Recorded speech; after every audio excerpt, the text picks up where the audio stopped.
Bienvenidos, mis queridos y apreciados hermanos, al comentario bíblico adventista sobre la lección de Escuela Sabática número 3, La jaula del pájaro. Es un placer para mí poder comunicarme con ustedes y extenderles un saludo cordial en el nombre del Señor para estudiar la palabra de Dios. Oremos para comenzar. Padre Santo que estás en el cielo, gracias te damos, Señor, porque cada día nos llenas de sabiduría y entendimiento para estudiar tu palabra. En este instante, oh Dios, pedimos tu compañía, tu dirección, para que podamos juntos aprender de ti. En el nombre de Jesús, pedimos por cada una de las personas que escuchan este audio y ven este video, que puedan ser fortalecidas en tu nombre. En Jesús te lo pedimos todo. Amén. Veamos lo que nos dice entonces el libro de Éxodo en el capítulo 14 en la lección del comentario bíblico adventista. Den la vuelta y acampen. Hasta aquí, la marcha de los israelitas había sido por lo general en dirección sudeste. Otra jornada de un día en la misma dirección los habría llevado bastante más allá de la frontera oriental de Egipto. Pero Dios ordenó un cambio que debe haberles parecido extraño e inexplicable. Debían encaminarse en dirección sudeste, lo que pronto colocaría al Mar Rojo entre ellos y su destino. Aunque la ubicación geográfica del siguiente lugar, donde acamparon, se describe aquí con considerables detalles, ninguno de los lugares nombrados ha sido todavía identificado. El nombre Pi-Hairot indudablemente es egipcio, pero siguen siendo dudosos su ubicación y significado. Versículo 3. El faraón dirá. Este pasaje explica el propósito de Dios al dirigir a los israelitas en una dirección tan extraña. Para el juicio humano, esta ruta parecía ser la más insensata que podían haber tomado. Canaán estaba al noreste de Egipto. Sin embargo, la columna de nube los dirigió hacia el sudeste.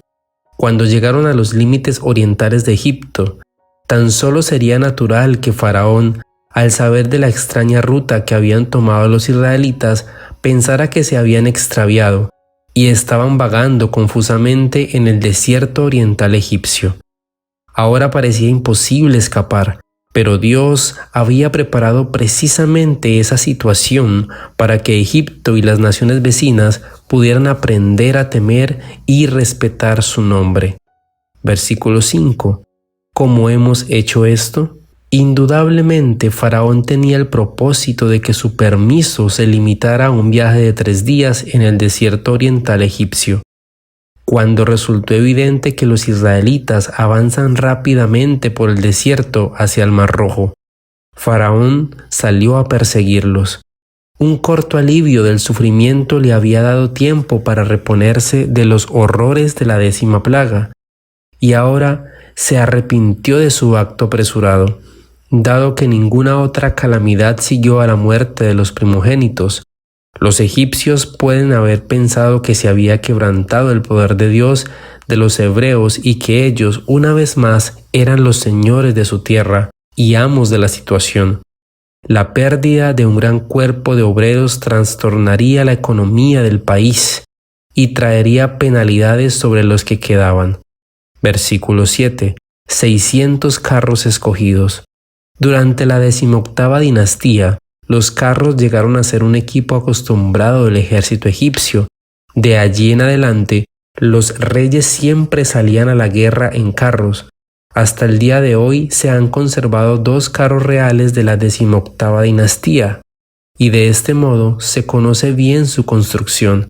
Eran abiertos por la parte de atrás y consistían en una tabla levantada semicircular circundida por un borde que se elevaba formando una graciosa curva hasta la altura de aproximadamente 75 centímetros por encima. Los carros tenían 2 ruedas, una espiga y eran tirados por 2 caballos. Generalmente eran ocupados por 2 hombres, un guerrero y el que manejaba el carro.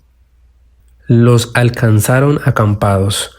No es seguro si Faraón alcanzó a los israelitas poco después de que acamparon a orillas del Mar Rojo, o si después de estar allí un día o aún más tiempo, Aunque es evidente que Faraón salió en persecución de los israelitas algún tiempo después de la partida de ellos. Podía cubrir la distancia de unos 130 kilómetros de Tanis Ramsés hasta la orilla noroccidental del Mar Rojo mucho más rápidamente que los israelitas. Él hubiera empleado por lo menos 2 días para hacerlo, aproximadamente el tiempo requerido por los israelitas para viajar a través del desierto desde Etam. La descripción de los acontecimientos cuando se aproximaron los egipcios parece llevar a la inferencia de que los israelitas apenas se habían detenido para acampar cuando descubrieron que los egipcios los perseguían. Versículo 10. Temieron en gran manera. Para los ojos humanos, su situación parecía desesperada. Encerrados al este por el mar, al sur por una escabrosa montaña, al oeste por desiertos montañosos y al norte por los egipcios perseguidores. Probablemente llegaron a la conclusión de que su escape era imposible. Además, estaban desarmados y sin preparación para el combate. En última instancia, no habían aprendido todavía a poner su confianza en el poder y en la protección de Dios. Clamaron a Jehová.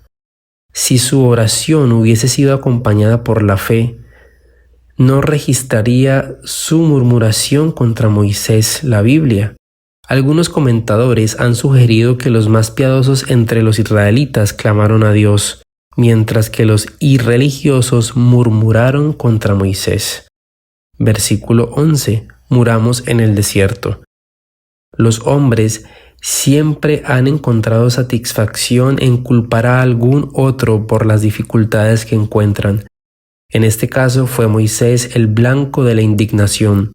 Arguían que él como dirigente debiera haber hecho algo mejor que colocarlos en una situación tan peligrosa. ¿Pero acaso la columna de nube los había guiado a esa trampa de la cual parecía no haber escape?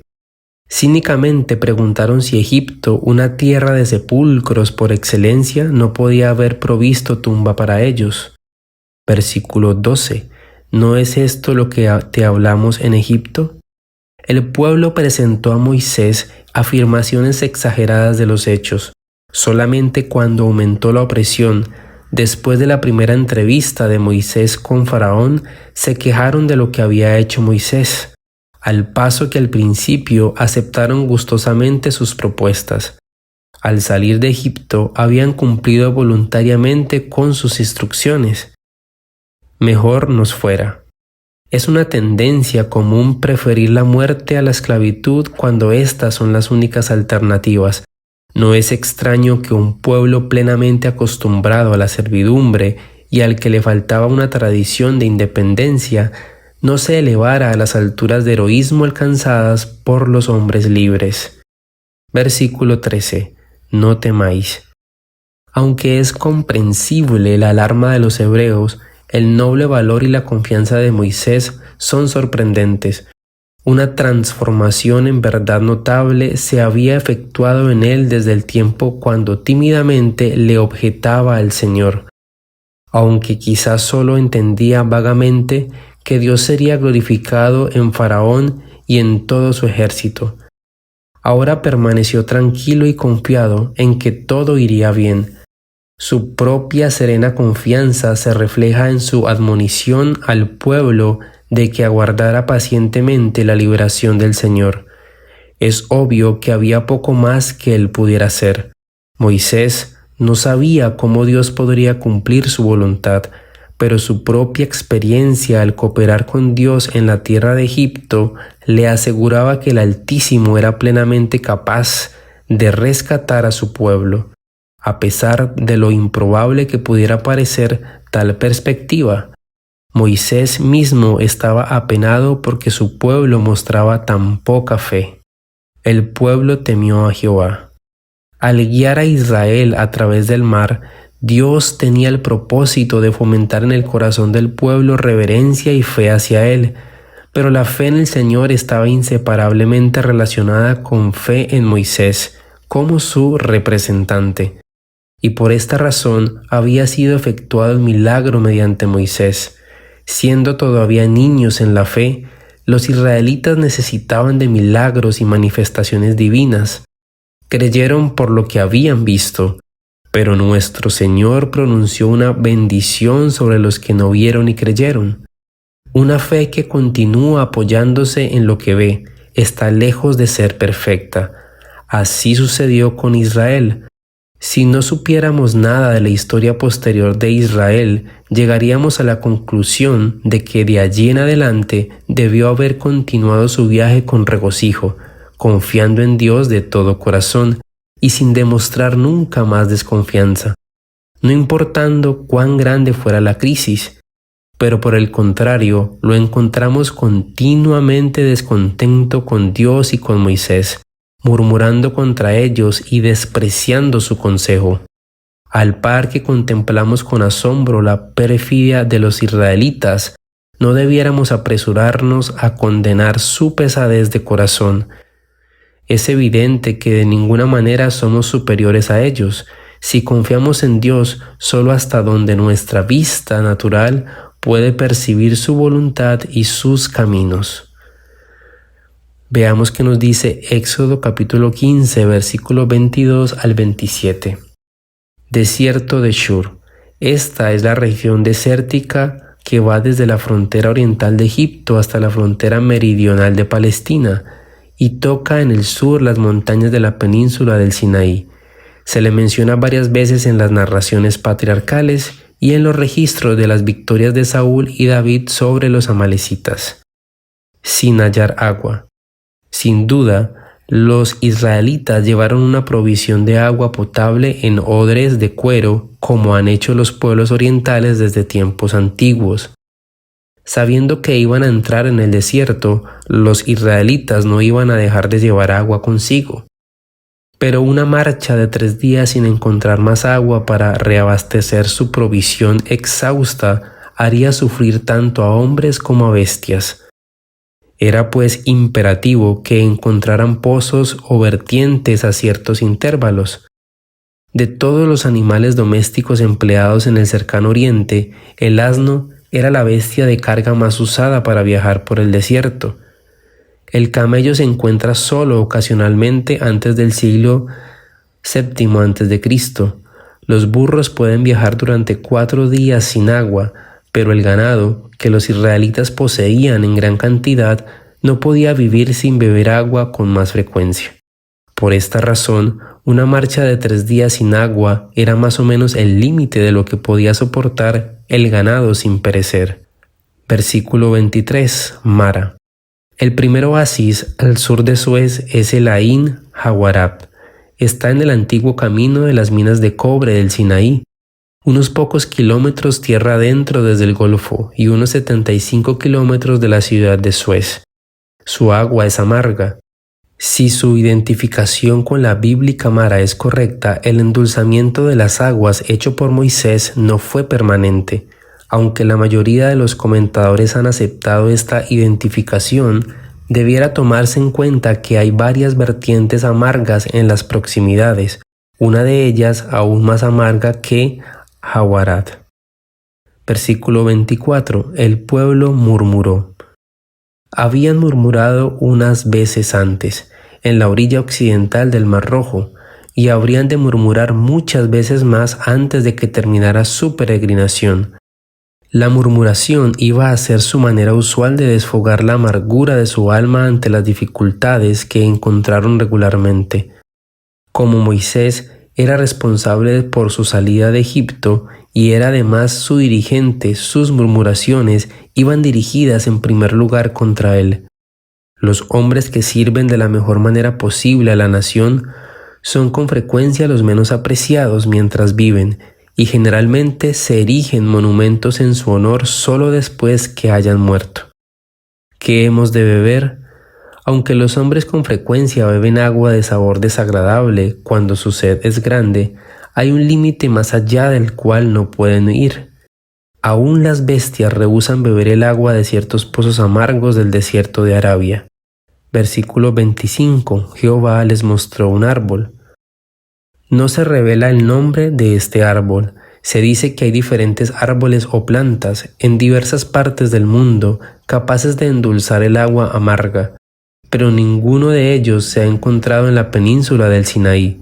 En realidad, los beduinos de las proximidades que consideraban de mal sabor el agua, al igual que la de otras vertientes similares de las inmediaciones, no conocen ningún medio por el cual esa agua pueda ser hecha potable. De ahí que no haya sido sino dos posibles explicaciones para este texto. O se le indicó a Moisés que tomara un árbol que tenía la propiedad natural de endulzar el agua amarga, árbol que no crece más en esa zona, o bien la transformación del agua fue un acto directo de Dios y el árbol tenía solo un significado simbólico. Ordenanzas. Después de curar el agua y satisfacer la sed física de su pueblo, Dios le dio una ordenanza relacionada con el milagro por una promesa. Desde el tiempo de su salida de Egipto hasta su entrada en Canaán, Dios probó a su pueblo en muchas ocasiones, primero ante el Mar Rojo, ahora en Mara, después en Meriba, el Sinaí y otros lugares también. Esas pruebas fueron parte de los intentos de Dios para educarlos en circunstancias comparativamente fáciles para las vicisitudes que afrontarían en Canaán. Versículo 26. Si oyeres atentamente. Aquí se registra una promesa maravillosa. Si de allí en adelante el pueblo de Dios obedecía estrictamente todos sus mandamientos, entonces Él los sanaría como había sanado el agua, y libraría tanto de males físicos como morales. Por consiguiente, el bienestar físico de Israel dependía de su obediencia. Este gran principio fue cierto no solo en el tiempo de los hebreos, sino a través de todos los siglos. El bienestar físico de la raza humana todavía depende en gran medida de su obediencia a la ley divina. Los que desobedecen las leyes que rigen el sano vivir solo pueden culparse a sí mismos por las consecuencias. Por otro lado, los que viven de acuerdo con las instrucciones impartidas por el cielo en cuanto a la salud, estarán notablemente libres de enfermedades. Dios se interesa no solo en el estado espiritual del hombre, sino también en su estado físico. Veamos lo que nos dice Éxodo capítulo 17, 1 al 7. No había agua. Viajando en la última parte de la primavera, el pueblo esperaba encontrar agua en los valles. Esto quizá explique el hecho de que no llevaban suficiente cantidad de agua. El lecho seco del río Valle de Refidín produjo una consternación más grave que cualquiera que se hubiera presentado antes. Danos agua. En varias ocasiones el pueblo había murmurado y ahora se quejó amargamente, puesto que Moisés ya les había dado carne y pan para comer. Naturalmente pueden haber esperado que también les diera agua, pero su queja reflejaba duda antes que fe. Tentáis a Jehová. Los hijos de Israel tentaron a Dios al poner a prueba su paciencia y despertar su santa ira debido a su continua falta de fe y de gratitud. Toda su historia de peregrinaciones por el desierto es una historia de provocación. Es asombrosa la longanimidad de Dios con los israelitas, que tentaron y enojaron al Dios Altísimo. Repetidas veces provocaron la ira con sus obras, murmuraron con sus tiendas, se rebelaron junto al mar y tentaron a Dios en soledad. Versículo 3, para matarnos. Durante un corto tiempo las palabras de Moisés parecieron haber calmado al pueblo, pero cuando su sed se hizo insoportable, volvieron a Moisés ardiendo de ira. Acusándolo otra vez de haber tramado su muerte, manifestaron una lastimosa falta de fe. Moisés siempre llevaba sus dificultades al Señor. Por experiencia propia había aprendido a tener confianza implícita en aquel que lo había llamado a ser el jefe de su pueblo, y siempre que llegaba al límite de la sabiduría humana encontraba un auxiliador siempre listo en el Señor. Versículo 5. Pasa delante del pueblo. Llevando consigo a algunos de los ancianos como testigos, Moisés debía dejar al pueblo en Refidín y subir a las montañas adelantándose al lugar donde el pueblo estaba acampando. La realización de este milagro había de ser presenciada solo por los ancianos, en contraste con el segundo caso similar cuando se hizo brotar agua en presencia de todo el pueblo. Yo estaré delante de ti, versículo 6. El Señor prometió acudir personalmente en ayuda de Moisés. Fue su bondadosa presencia lo que hizo que fluyera agua de la roca, aunque no iba a suceder hasta que Moisés golpeara con su vara para que el pueblo pudiera reconocerlo como representante de Dios. Veamos lo que nos dice ahora el libro de Proverbios en el capítulo 3. Fíate de Jehová. La única posición lógica de los cristianos es la de fiar enteramente en Dios, quien posee toda sabiduría y todo poder, y ve anticipadamente todas las dificultades que puedan sobrevenirles y los prepara contra ellas. En tales circunstancias sería una necedad que una persona dependiera de su propio entendimiento. También es insensatez alternar entre la confianza propia y la seguridad en Dios. No confiar en uno mismo no significa que no debamos ejercer nuestra inteligencia y que abandonemos la facultad de tomar decisiones. Se necesita usar la inteligencia para determinar cuál es la voluntad divina mediante la palabra y las providencias de Dios. Se necesita una voluntad enérgica y purificada con Dios si se desea seguir el camino recto hasta el fin. La ganancia de la plata. Salomón compara el valor de la sabiduría con el de otras cosas preciosas. Toma algunas de sus comparaciones de su comercio con oro y plata. Bien conocía él las ganancias que podía obtenerse mediante el comercio de esos metales preciosos. Sin embargo, se daba cuenta de que era mayor y más duradera la ganancia obtenida al comerciar con la sabiduría. Cuando el amor al dinero se interpone entre una persona y el aumento de su adquisición de la verdadera sabiduría, sus riquezas materiales se convierten en una trampa. Si hay que tomar una decisión, es mejor negociar con la sabiduría y ser pobre en oro y plata, que recoger una cosecha de riquezas terrenales y ser pobre en sabiduría y otros tesoros eternos. Versículo 16. Largura de días. La sabiduría nunca viene sola. Cuando Salomón escogió pedir sabiduría, el Señor le prometió que además tendría larga vida, riquezas y honra.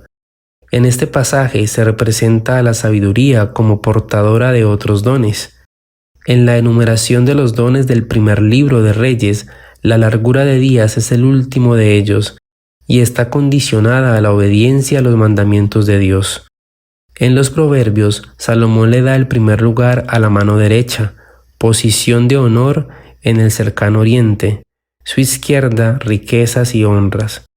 Si bien puede considerarse que esta promesa se aplica hoy preferentemente a la recompensa eterna de los justos, también es verdad que la prudencia y la sagacidad, en buena medida, aseguran larga vida y prosperidad en este mundo.